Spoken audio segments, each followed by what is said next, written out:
Okay, so I think last class we got like a little bit into centripetal force. I don't remember how far we were. Did we already do this stuff? Do you guys remember this stuff?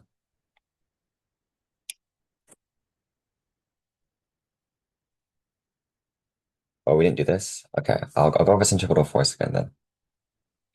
Um, so centripetal force, I'll go back. It's the net force that keeps an object moving in a circular path.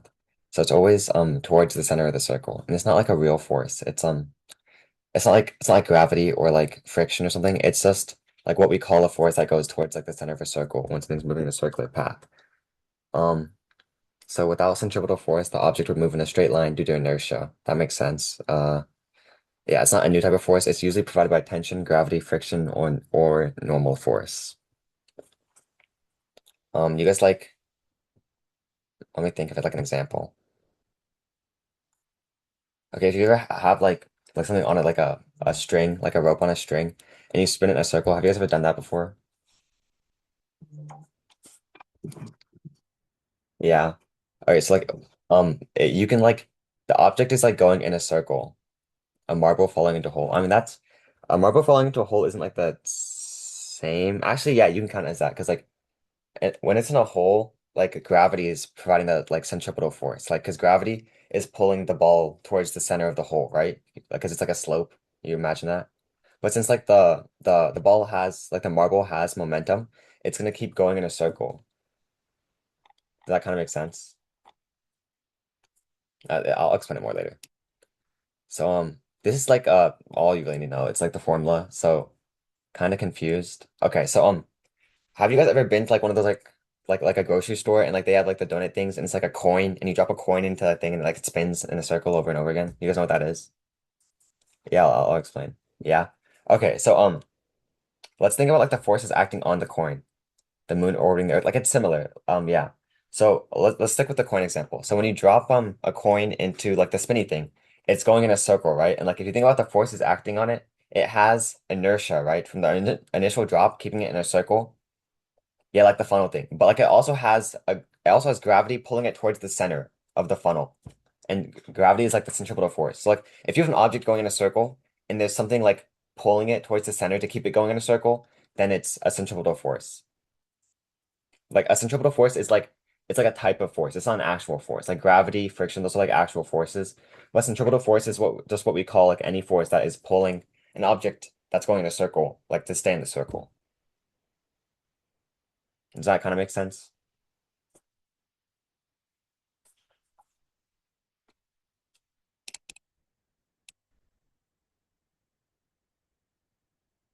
Yeah. Okay. I can explain more later if you guys are still confused. Anyways, like the important thing you have to know is this formula here, though. Like this is like all you need to know for like any math question or any physics question relating to it. So I would write this down if you guys would like taking notes or not. You don't have to, but centripetal force is equal to mass times velocity squared divided by radius of the circular path. Like this is just the formula here, and here are the variables of it.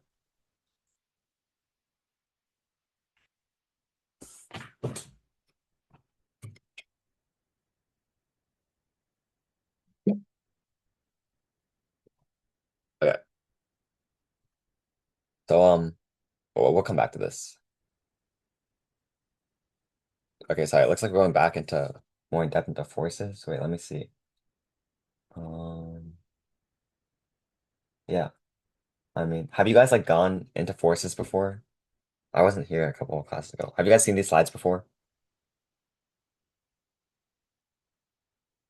No? Okay, so this is new. Okay.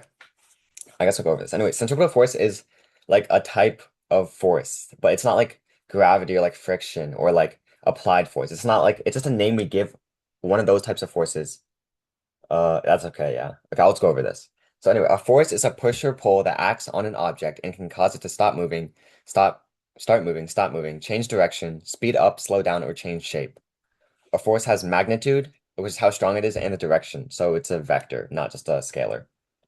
If you guys remember, like scalars are just they don't have direction and vectors have direction. Have you guys ever seen freaking Despicable Me Vector? He says he commits crimes with like magnitude and direction. So that's how you can remember vector. Yeah, yeah, yeah. Anyway, so it is measured in newtons. And the formula for force is F equals ma, which is Newton's second law. You guys should know this. It's really famous. F equals ma. So force in newtons is equal to mass in kilograms times acceleration in meters per second squared. That's pretty easy. Okay, the four fundamental forces. Newton's 3-2-1 laws, yeah. Okay, so the four forces, the first one is gravitational force, which is weakest but has infinite range. It acts between objects with mass, responsible for like planets orbiting the sun, falling objects, tides. That's just gravity. You guys know we've done like work with gravity before. You guys are familiar with gravity. Then we have weak nuclear force, which is responsible for radioactive decay and plays a role in nuclear fusion in stars. And then we have electromagnetic force, which affects charged particles and which is responsible for electricity, magnetism, light, holding atoms together. I didn't know that actually.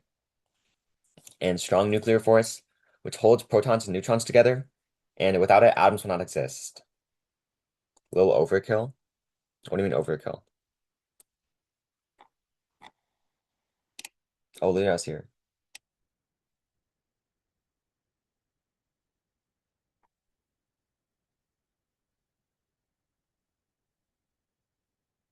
Can you re-explain number two? Weak nuclear force is responsible for radioactive decay, and it's in nuclear fusion in stars. I'm not really familiar with the four fundamental forces. Wait, Luya is like a TA. You can ask him questions in chat or anything, or Luya, if you want to help teach, you can unmute and help teach too. It's up to you. Whoa there. How can nuclear force be weak? It's just like what it's called. Weak nuclear force and strong nuclear force. There's just two types of nuclear force, so we distinguish between them by calling them weak or strong. I'm pretty sure gravity is actually the weakest. Yeah. If you have any questions, you can ask Leo in chat, or yeah, and he can try to answer them. Leo, I'm gonna need help too. I'm not really familiar with E&M stuff. I'm okay. So gravity, what is gravity? I think we all know what gravity is, but I'll go with the slide too. A force of attraction between any two objects with mass, and it was discovered and described by Isaac Newton. I'm gonna make Leo a host actually.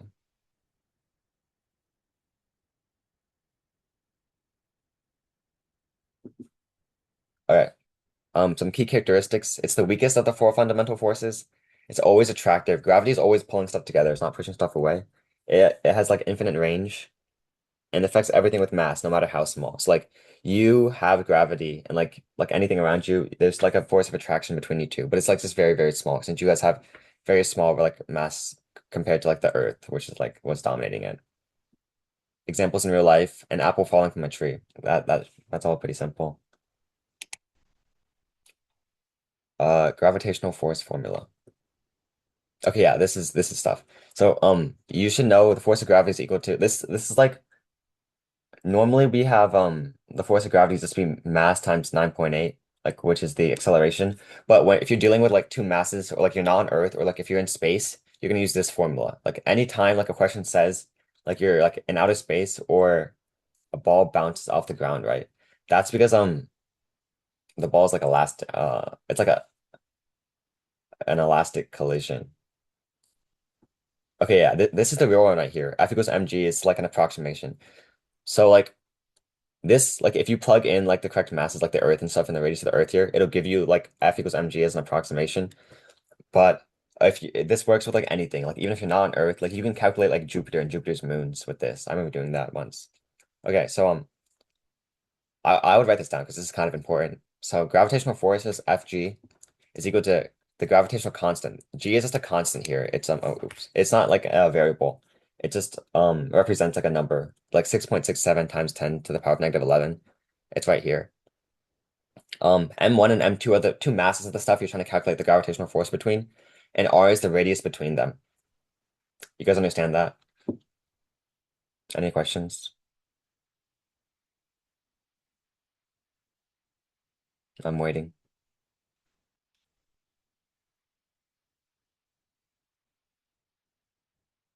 Kind of. What are you guys confused about?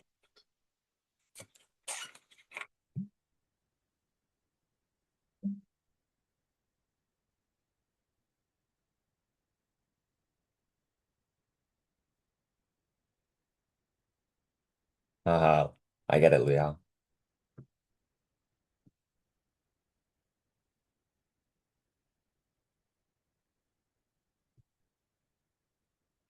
You guys have this written down.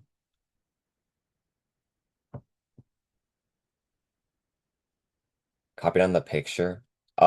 This picture here, it's just defining like the variables of the formula. You don't have to write this down. Just know that Fg is gravitational force.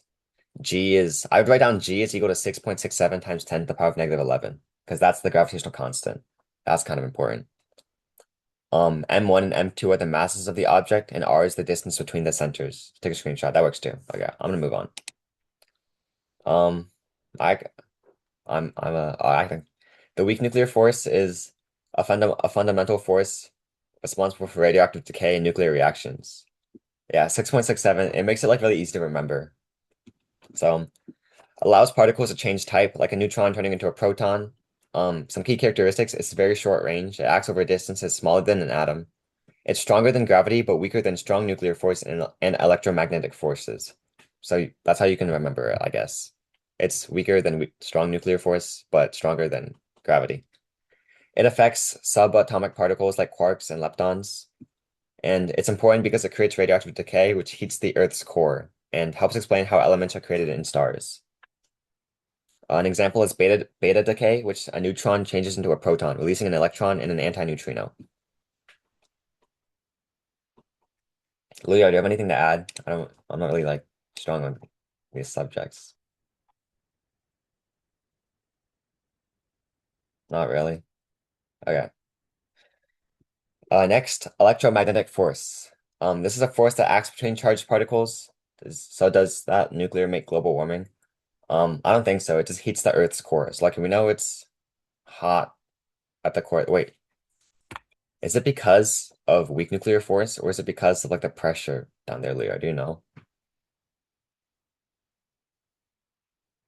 Both create heat. Okay, so I guess like in the Earth's core, there's radioactive decay from weak nuclear force, which creates heat energy. And there's also like a bunch of pressure, which is also creating heat. So it's not causing global warming because it's like at the core of the Earth. You know, like the core is like it's surrounded by a liquid one and like an inner like solid one. It's like super hot down there. And it's because of this and also like pressure down there. Um, Electromagnetic force. It's a force that acts between charged particles. It combines electric forces between charges and magnetic forces from moving charges. Some key characteristics, it's much stronger than gravity, has infinite range, can be attractive or repulsive, and described by Coulomb's law and Maxwell's equation. It holds electrons in atoms, powers electricity, magnets, lights, and lasers, and enables chemical bonds in all of chemistry. So I'm like, you guys have obviously seen magnets between before. Magnets use electromagnetic force, and like it's pretty strong. And they also repel and they also attract. Like if you put same ends together, they'll repel. Um, yeah. When two north magnets repel. Yeah, like sames will repel and opposites will attract. So basically it combines forces. Um, I don't think this combines forces. It's just the force that acts between charged particles. So it's not like a combination of any of the forces before. These are all like distinct.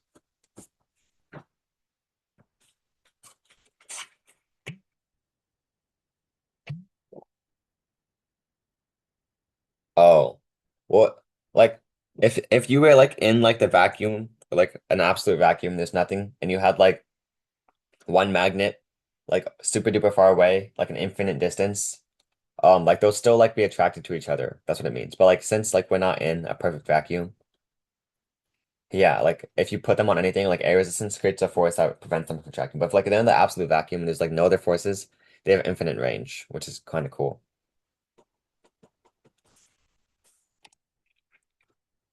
Coulomb's law. So actually, I've never learned this before. Leo, do you know what this stuff is? What about it? Wait, it's the same as gravitational force, It except is. you just replace the variables. It's just a constant. Oh, I see the parallels. Okay. So I'm learning this too with you guys. So Coulomb's law is used to tell us the strength and direction of the force between two electric charges. So whatever the force between the two charges is equal to a constant times the values of the two charges divided by the distance between them squared. I don't know what Coulomb's constant is. I don't know the value. But yeah. So I'm assuming it can be negative. Yeah, because you can have negative. Yeah, okay. I see. So this one can be negative because you can repulse things away from each other. It's different from gravity. The strong nuclear force. It's one of the okay, this is the strongest of the four fundamental forces. It holds protons and neutrons tightly together in the nucleus of an atom, and it overcomes the repulsion between positively charged protons. So we know that like things with the same charge repel, but this thing like keeps them sticking together in like the nucleus of an atom. So it's extremely strong, but it's only very short distances and acts only inside the atomic nuclei. It works between particles called quarks mediated by gluons. Why is this important? What causes global warming? So global warming is caused by like the greenhouse effect, I'm pretty sure. So like as we emit like carbon into the atmosphere, um it creates like carbon dioxide, which like traps heat. So as we emit more and more like let me just find a picture.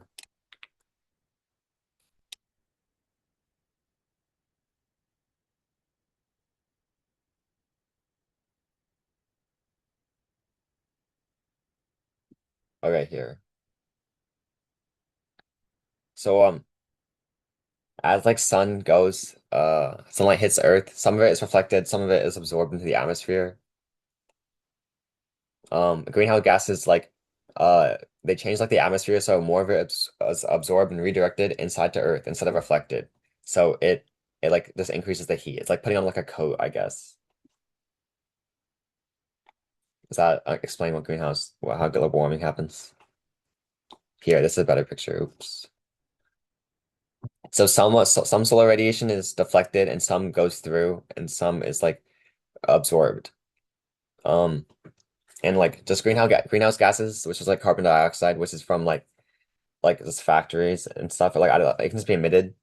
It's one of those gases that helps trap like heat energy inside Earth. So it just causes it to get warmer over time.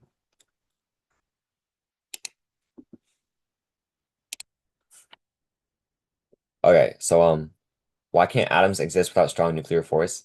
Because like inside the nucleus, the only thing keeping like protons and neutrons stuck together is strong nuclear force. Yeah, global warming happens everywhere. Like the Earth is like getting warmer on average as a whole, but I think like in some places it's more happening more quickly. So anyway, strong nuclear force holds together like protons are positively charged and they're the same because there's like a bunch of protons in the nucleus. So like they're gonna repel, right? Because remember, same repels and opposites attract. But they're stuck together because of the strong nuclear force, which holds protons and neutrons tightly, and it like counteracts the resistance between the positively charged protons. So that's why if it didn't exist like that, I feel like nucleuses would just explode everywhere because like they wouldn't be able to form. Can we stop global warming? Um, I don't know how to answer that question. That's a good question. Yeah, it holds together atoms which make up everything. So yeah, we could say it holds together things that make up the objects we use. Okay, contact and non-contact forces. So contact forces, like it's kind of in the name, it's forces that act only when two objects are touching. So like friction, resistance, gravity. Oh wait, no. Tension and applied force are all contact forces.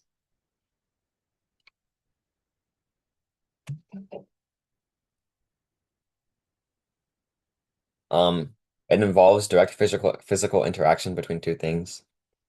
Here are a bunch of examples like friction, tension, normal force, air resistance, applied force, and spring force.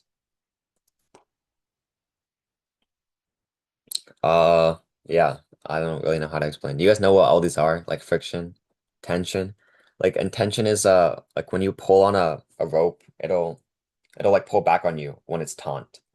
That's the kind of what tension is, I guess. Normal force is just like whenever you push, whenever gravity's pulling down or something, or like whenever something's resting against something, normal force keeps it from like going into it. Like it's like pushes back on it. Air resistance, it's this force from air particles, like because like air has like friction when you're like moving your stuff through air. You have to push like air molecules out of the way. So that's like the resistance because you have to that takes energy. Applied force, it's when you push or pull on an object. Spring force, it forms compressed or stretched springs. That's pretty simple. I don't get the normal force. So like every force has like an equal and opposite reaction. So whenever you push against something, it's put you can feel it like pushing back against you. That's just the normal force.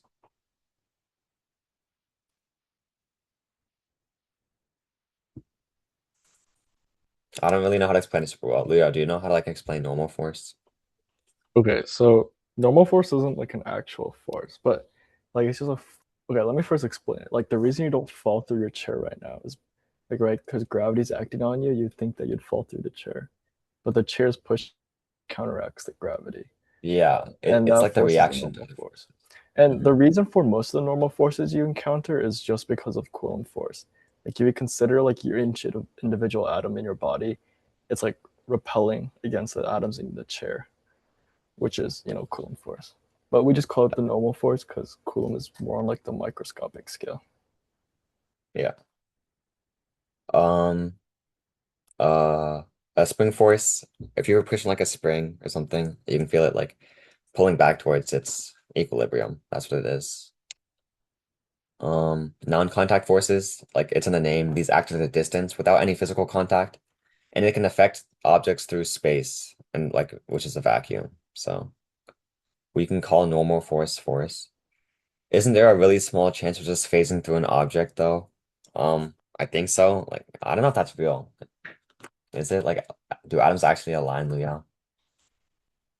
I mean, like you have like you'd probably have more a higher chance of winning the lottery like 5 times in a row than that happening. Like more than It's 5 times in a row. Yeah, it's just quantum mechanics. There's a thing called quantum tunneling, where technically you're with like basically you can phase through an object, but it's It, the chances that one particle goes through is already rare enough. So the chances that you'll like that your whole body goes through is like you might as well wait for the universe to end before that happens. yeah, it's like there's such a low chance that it's pretty much impossible. Can people be like water? I don't really understand that question. What if one part of your body phases through? Then like I don't know because the chance is so low. Like even for like one particle, and we have like a lot of particles in our like even just parts of our body. So if I guess if one part of your body phases through, it'll just go through. Yeah, I don't know. Are you just indefinitely stuck then? Yeah, I assume so. Unless you get lucky and you phase through like every single layer. Um, so yeah, non-contact forces. Some examples are gravitational force, which is between objects with mass, electromagnetic force between charged particles, magnetic force between magnets or magnetic materials, electric force between charged objects. Yeah. What if you phase through the Earth? Um, then you phase through the Earth. Like then you'll just be in space. Actually, no, you'll just go to the other side.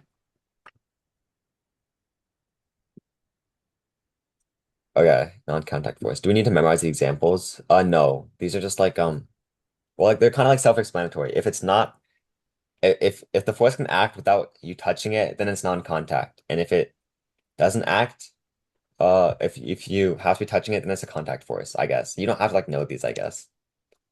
So net force and resultant force. Okay. So net force, it determines how an object will move, its acceleration, direction, or if it stays still. So okay, let me draw something here. Wait, Leo, are you on your phone or like an iPad or something? I'm on my computer, but I can still draw on a computer. Oh, okay, well, I can try drawing. So anyway, so imagine I'm trying to explain like net force with a free body diagram. So say this is like any object, just like do you just have an example? Call like an apple or something. An apple resting on a table. It has gravity pulling down on it right here, mg. So the mass of the apple times the gravitational acceleration is the gravitational force pulling down on it. But it also has, say there's a table here, the normal force from the table pushing back on the apple, counteracting it like equal and opposite. So this is normal force here. So there's two forces acting on it, but like since they're equal and opposite and in like different directions, there's zero net force. But like say if we add like an applied force here, say like you push the apple with an applied force here, then we can see that these two forces, like the vertical forces, will cancel each other out, but there's still like horizontal force left over. So it'll accelerate towards the right, the direction we pushed it, which is like the net force on um the object. Does that kind of make sense? What if the table is too weak to counter the gravity? Like if the table can't provide enough normal force, it'll just the apple will accelerate down. Like the table will collapse and like it'll accelerate down. I don't know.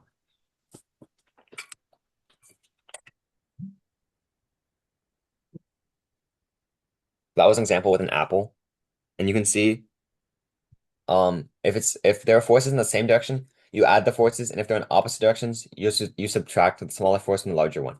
And if they're at an angle, you'll have to split it up into the horizontal and vertical components with trig, which I feel like we went over, but probably not very well. I can go over it if we have extra time. So net force is the sum of the forces, which also like you have to subtract the ones going in opposite directions. An example here. So if we have 8 newtons of force going to the right here, 8 newtons of force, and we have 3 newtons of force, say like from friction or something, going in the opposite direction to the left, the net force would be like 5 newtons to the right. Does that make sense? Is it like apple falling down a slope? I don't really understand that question. Could you explain?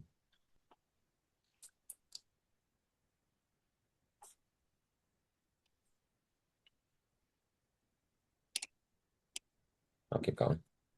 Yeah, okay. So we know forces are vectors, right? So like you can just add and subtract them. Imagine explaining this to a 6-year-old. Yeah, it's pretty complicated. So like how many newtons it takes to balance out the two things. It depends. Like if we're talking about like gravity and normal force, the normal force has to provide the same amount of newtons as the gravity is pulling down on it, so it to stop any acceleration. If you had a force going diagonally up towards the right and an opposite force, um, so if you mean like a force diagonally up to the right like this, and you want an opposite force, it would be diagonal bottom left, right?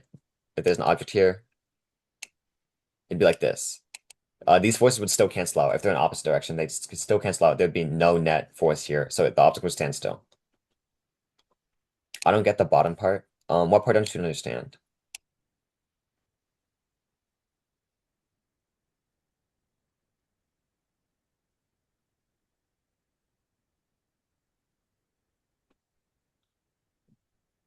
What bottom part don't you understand? Like the area that says what does it do? Oh, okay. I haven't got there yet.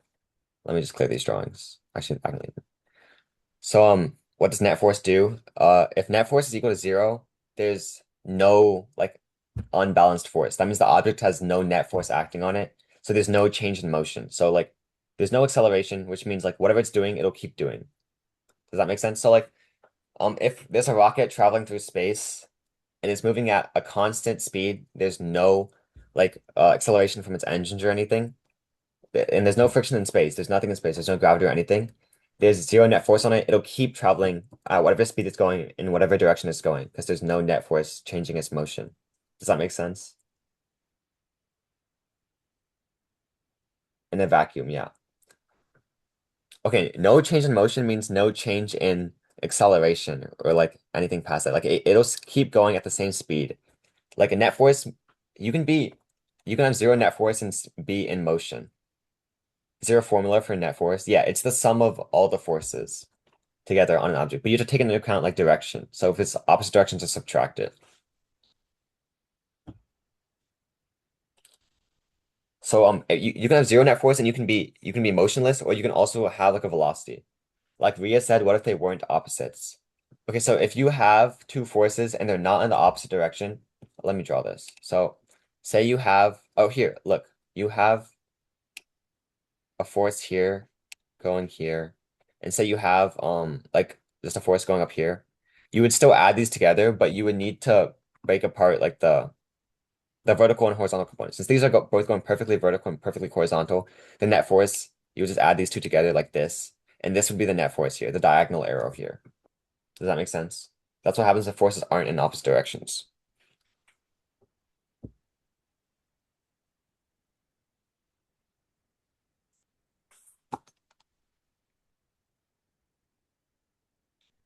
You guys, does that make sense?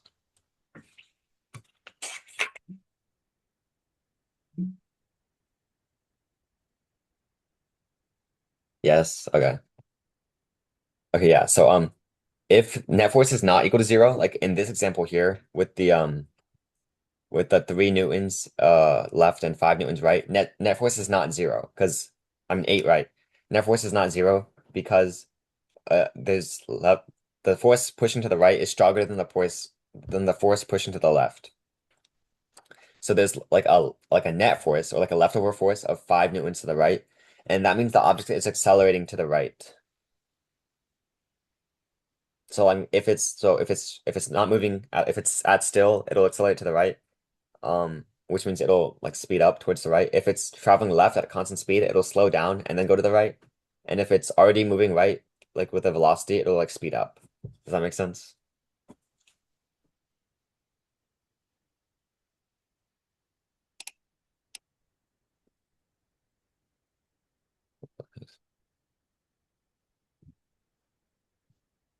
Okay. So on balanced and unbalanced forces. Okay, so yeah, this is kind of like what I went over with net force again. So balanced forces are forces that are equal in size but opposite in direction, which means like they'll cancel each other out. So the net force is zero. Um, yeah. So okay, what happens to the object here? If it stays still if it was at rest, it keeps moving at a constant speed if it was already in motion, and there's no change in acceleration. Does that make sense?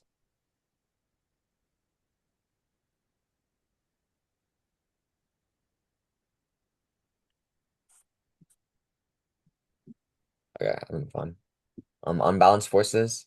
So these are forces that are not equal in size direction. So one force is stronger, causing a net force. What about a wet scale? I don't know what a wet scale is. A wheat? I don't know what a wheat scale is either. So if the purple side was 21, it would be 1 newton to the right. Yes, that's correct. That's correct, Senchana. Oh, a weight scale. So a weight scale, it's measuring like the amount of force. Okay, so a- electric. How do weight scales work actually? I think they measure the amount of normal force it outputs. So like as you put weight onto it, it'll it has to apply a force back up to make sure like to support you. It's the normal force of it. So that means it'll just measure what that force is. That's what how a weight scale works.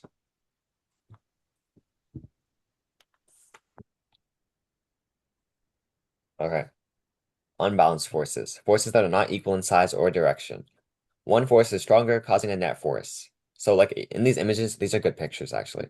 So imagine you're playing tug of war, but one side is stronger than the other. That's kind of how like net force is. So if they're in opposite directions, each force you can think of as like a tug of war team. And so if they're equal in strength, the object won't move at all. But if one side is stronger by okay, so in this bottom picture, the the left side is pulling with 300 newtons and the right side is only pulling with 100 newtons. So that means like overall this team is 200 newtons stronger. So it'll go to the left with 200 newtons. That's how it works. And what happens to the object? The object will accelerate. So it'll either start moving, speed up, slow down, and then eventually speed up in the opposite direction. And yeah, and change direction. Does that make sense to everyone? On the top picture, it looks like the right side is trying harder. I guess, yeah. But they're equal. They're outputting equal to amount of newtons. Okay, check in. Okay, wait. I can give you guys like 5 minutes to do this. You guys can message me the answers. Yeah, I'll bring you guys back at at 2:45. You guys can try these checking questions.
Okay.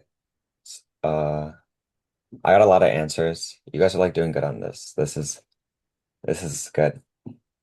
Um, okay, so I'll start with question one. I got a lot of correct answers on this one. It's gravity and normal force are the only two forces applied to a book sitting on a table at rest. Some people said net force is also acting on it, but net force isn't like a force that is like applied. It's like just the overall average of like the actual forces being used on it. So net force is like net force can never be applied. It's just like the overall average of the forces on it. So what is the net force on an object that has a force of 10 newtons to the right, but 10 newtons to the left? So right and left are opposite, and since they're equal, there's zero net force on it. You guys got that one. It was really good. The four fundamental forces weakest to strongest. Uh, the weakest is the weakest is gravity, right? The weakest is gravity, then it goes weak nuclear force, electromagnetic force, and strong nuclear force, I think. Right? Is that correct, Leo? Yeah, okay, yeah. Okay, so yeah, it's gravity's the weakest, then it's weak nuclear force, electromagnetic force, and then strong nuclear force. On describe the difference between contact and non-contact forces. Non-contact forces are they can act like without physical contact. They can act through like a vacuum of space. And contact forces, you have to be physically touching to like apply them on anything. That's pretty simple, I guess. You guys are good. Are there any questions still?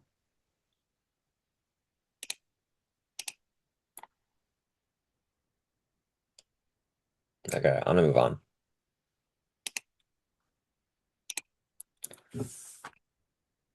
Tension and compression.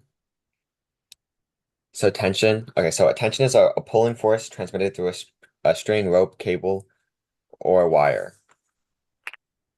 Oops, that is not what I meant to click.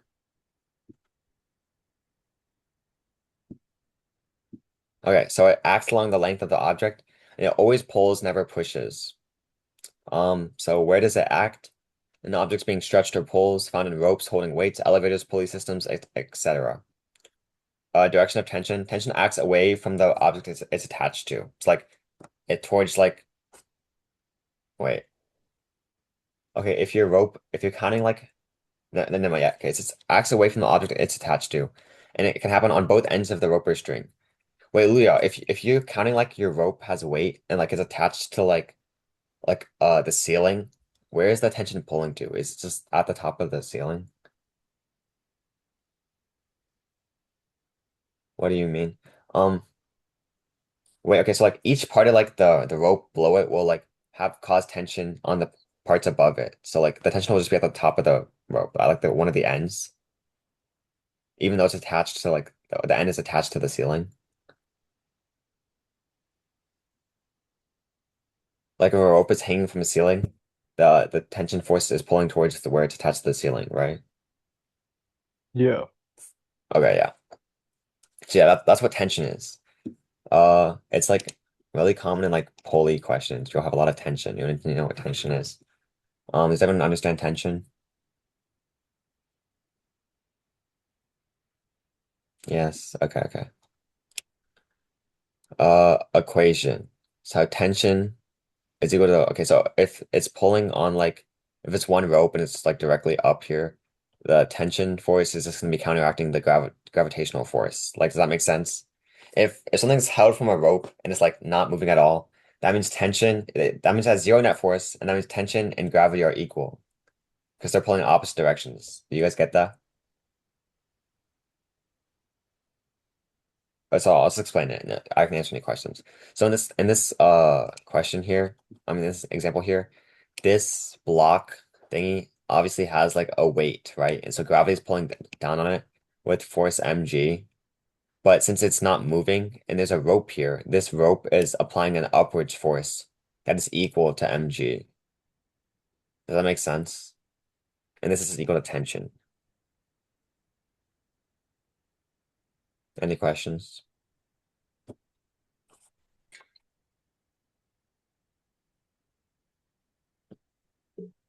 Okay, yeah, this is like an easy example. That's good. Compression. Okay, so compression is kind of like the opposite of tension because Is the tension being applied on the rope or rake? Uh, that's not a rake. It just that's the ceiling, I think. So tension is being applied on this block here because this block needs tension to stay. Oopsies, that's not straight. This block needs a tension here, pulling it up. Because remember, gravity's pulling it down, and since it's not moving, tension must be holding it up with the same and equal opposite force. Compression. Okay, so compression is like the opposite of tension. Tension is like the force pulling stuff back towards each other when you're pulling on it. And compression is a pushing force that squeezes or compacts the material or object. Wait, isn't this doesn't like really belong here, right? This is just an applied force. Okay, whatever, I'll also explain it. A pushing force that squeezes or compacts the material or object is called compression. And it acts as a squish stuff. Where does it act? In solid structures like columns, springs, bones, and furniture. Okay, compression is like the name of any force that compresses, but like in some of these examples, it'll be like gravity or like an applied force, actually. So it's found in bridges, buildings, and shock absorbers. And key characteristics, it acts inwards towards the center of the object. And it's the opposite of tension, which can cause deformation or buckling if it's too strong. Comparing the two, shock absorbers. So basically shock absorbers are just like materials that like can deform super easily. So they take energy, like they take away from kinetic energy. Kind of, I guess. Like springs can act as shock absorbers. Like as springs compress, like that takes energy to do that. So it'll stop like the up and down kinetic energy. I know that, but it has I don't know what that says.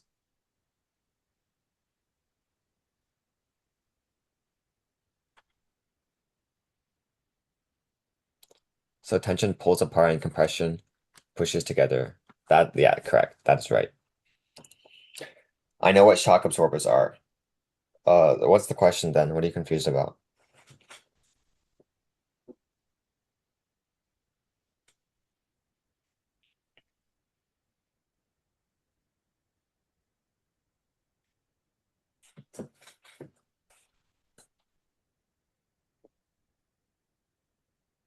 Okay, that's good.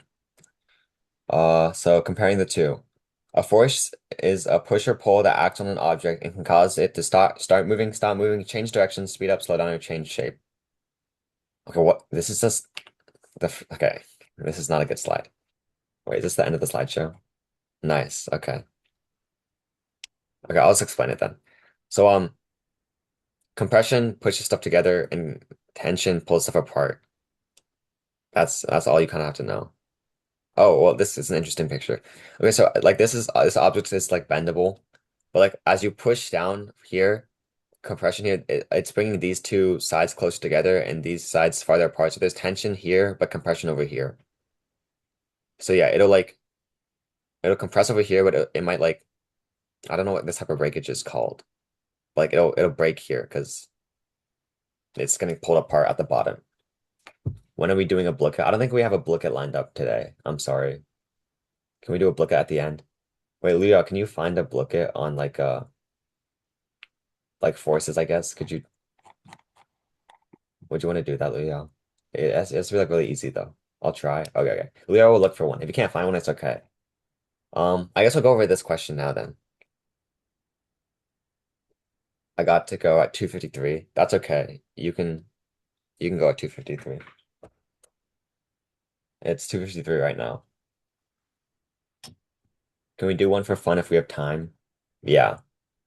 Okay. So I'll go through this question first though. So let's read this question. A ball of mass M is attached to a massless string of length L and is released from rest when the string is horizontal. The ball swings downward in a vertical circle. A vertical circle. That doesn't make any sense. Oh, I guess like, okay, yeah.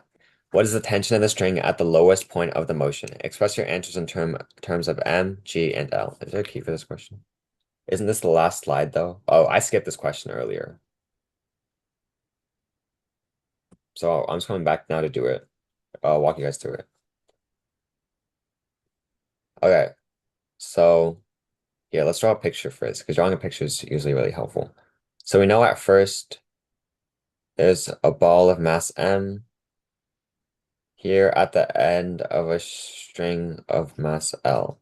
And there's a pivot here. So anyway, the ball swings down in a vertical circle. So can you guys kind of like imagine that? It would be like this. After this, what are we doing? I think if there's a booklet, we'll do a booklet. If not, I might have to end class early. There's nothing to do. Um, okay.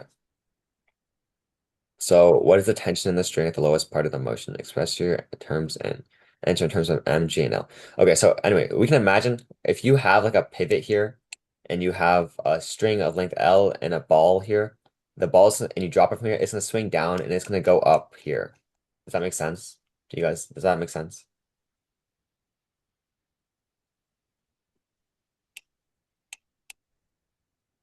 Yes? Okay. So, and the question is asking us, what is the tension in this spring and in this string at the lowest point of the motion, which is when the ball is directly below the pivot here, like midway through the motion. Um, so it's kind of tricky here, but if we think about it, we can just draw a free body diagram. If we think about it here, we have gravity obviously pulling on, is it G? That's close actually. It's close, but there's also the trick in this question is also centripetal force acting on it. So gravity is acting on it at the bottom here. So there is a force mg at the bottom here. And the tension in the string does have to make up for that. So there is at the very least a tension equal to mg. But since the ball is traveling in a circle here, there's also centripetal force. So this string here needs to counteract the inertia of the ball to keep it moving in the circle here. So there's also centripetal force, which is equal to mv squared over r. Is that the formula? Leah, do you know if it's mv squared over r? I don't have a formula sheet next to it. What is? Centripetal force. It's mv squared over r, right? Yeah. Okay, yeah. Okay. So there's also a centripetal, there's gravity acting, this the tension is providing normal force, while also it's also providing centripetal force here, which is equal to mass times velocity squared over r. Um, we don't have v here. Is there?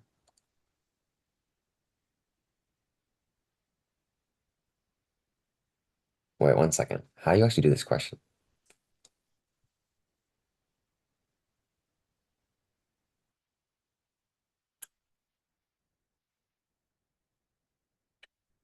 Is it G and L? No, it's not.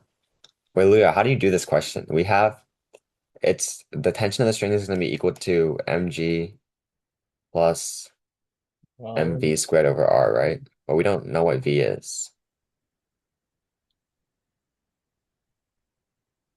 Wait, hold on, sorry. Are we supposed to do like potential energy to kinetic energy? I mean, I'd assume so. Wow, that doesn't take forever. Oh, wait.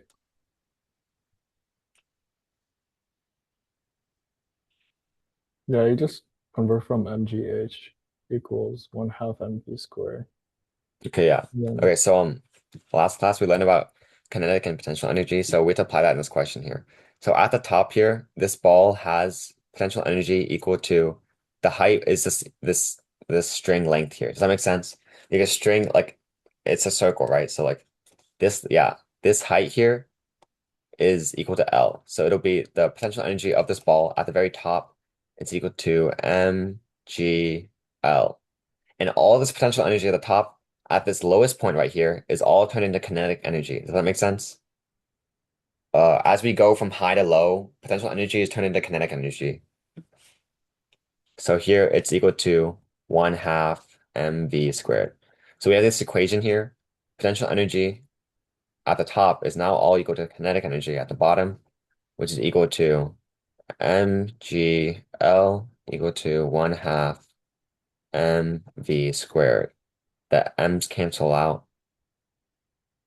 Um, we can multiply both sides by 2, and we get 2gl is equal to v squared.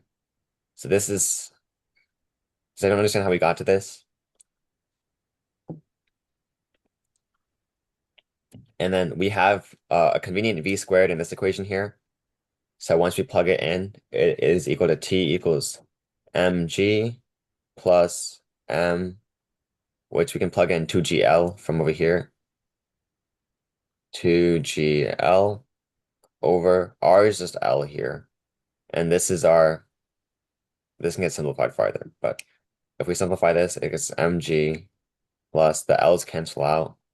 2 mg, it's just equal to 3 mg is the final answer for this question. That's how much tension. It has to do triple the work of gravity. Isn't that interesting? Like normally, if there was no circular motion here, the tension would only have to apply the force of gravity to keep it up. But since it's going in a circle, it has to do triple that because there's inertia of the ball.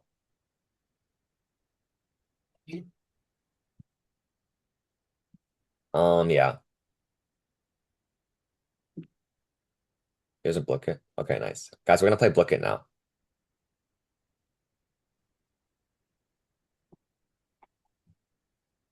Okay, this looks good.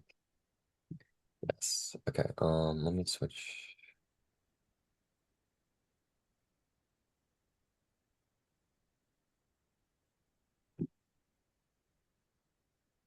We have the link. Yeah, I'm hosting it. Give me 1 second. Share my screen.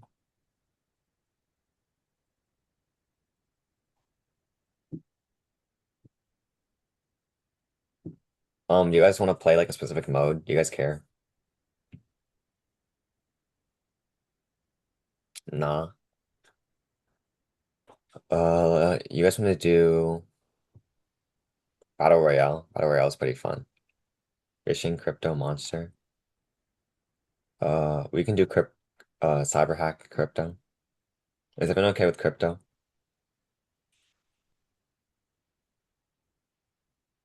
Okay, I'm just gonna do crypto. Time. Let's just do this for 15 minutes, and then I can say after for any questions. 15 time, 23 seconds. Okay. Here's the code. I'll send a link in chat too.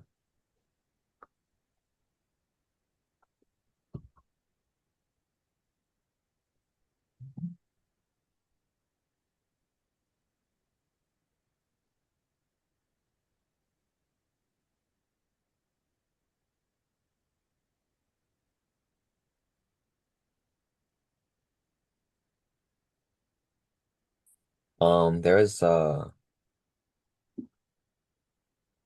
of you guys in the meeting, so I'll start at like 12. There's late joining on too, so if you guys can't get on right now, it's fine.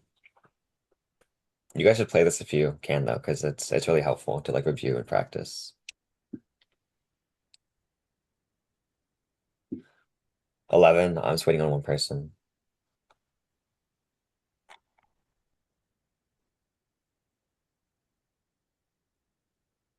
Late joining is on. Okay, at 12. Nice. Do you guys want to see the instru— oh, never mind.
Oh, I know Norris.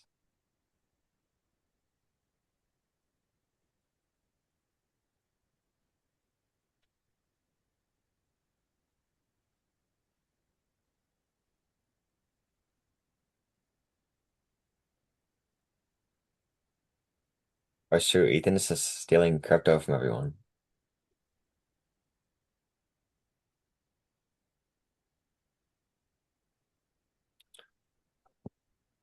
Did they have to rebrand this game mode? Because it really used to be called Crypto Hack. Now it's called Cyber Hack. Did they get like sued by crypto or something? That's funny.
Oh, Anisha's cooking you guys. Lock in, guys.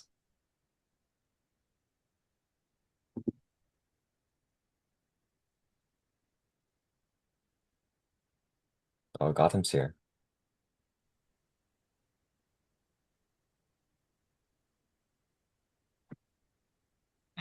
Oh, Lulia's here as well. Yeah, Leo is He's here. the goat.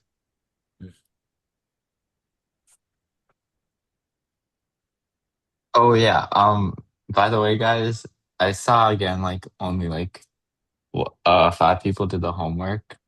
Um, again, like we would hope you guys did the homework because it helps, but just try to do it. It's like good practice, and it'll help you understand the content a lot better. Yeah, we really appreciate it if you did the homework. Thank you to the 5 people who did it.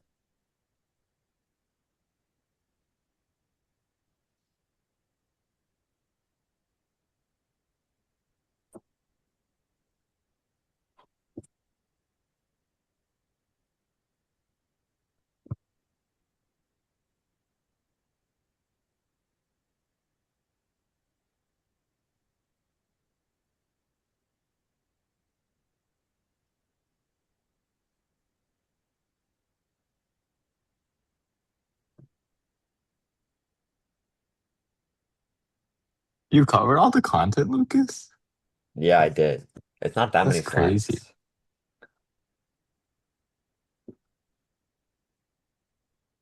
Oh, was there no do you guys do the hard question for the centripetal force? Yeah, yeah. I walked them through it. I did it. Sheesh. Oh, was there no hard question for this? There was. It's just near the beginning. Oh, like there wasn't any hard question after, like for the forces? Yeah, no, there's a centripetal force hard question. I just did that. Mm.